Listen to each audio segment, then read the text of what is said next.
কোনো বিরোধী দলের নেতাকে কোনোদিন কোনো প্রস্তাব দিতে দেখিনি কোনো সংসদে। আপনি অত্যন্ত গুরুত্বপূর্ণ একটি বিষয়ের উপরে সংসদের দৃষ্টি আকর্ষণ করেছেন, সেজন্য আপনাকে ধন্যবাদ। প্রত্যেক বক্তাই গুরুত্বপূর্ণ বক্তব্য রেখেছেন এবং দেশের কল্যাণে এই বক্তব্য কাজে লাগবে।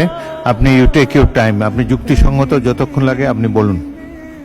তারা সাধারণত মারা গেলে এদেশে এখন আর ফিরে আসে না। এক সময় 2 দিন, 5 দিন, 7 দিন, 13 দিন, 15 দিন পরে তাদের লাশ ফেরত আসত। এখন সবাই বুঝেছে যে এই কাজটা সঠিক নয়, বরঞ্চ তাদের ফ্যামিলি নিয়ে যে দেশে তারা থাকেন এখন তারা চেষ্টা করেন লাশটা যেন ওখানেই দাফন হয়েছে। তাদের এখানে আমাদের কাছে এইরকম কোনো চাহিদা নেই যে আমাদের লাশটা বিদেশে নিয়ে যান, কিন্তু তারা জীবন্ত যখন আসে তখন লাশের চাইতে খারাপ পরিণতি কোনো কোনো ক্ষেত্রে তাদেরকে ভোগ করতে হয়। আমরা তাদের প্রতি কৃতজ্ঞতা দেখাতে পারি না, এমনকি কারো কারো আপনজন, আপন ভাই তাকে তার প্রপার্টি থেকে ডিপ্রাইভ করে। এখন ই পাসপোর্ট করতে গেলে এমআরপি এবং আমাদের এনআইডি এই দুইটা হুবহু মিল থাকতে হবে।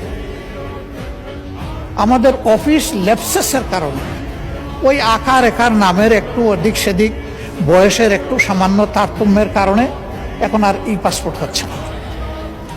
ফলে আমরা কিন্তু অনেকেই এখানে ইলিগেল হয়ে গেছি অলরেডি, আর কেউ কেউ হওয়ার উপক্রম। এই সংখ্যা শত নয়, হাজার হাজার। এই প্রবলেমটা কিভাবে সর্ট আউট করে সলভ করা যায়?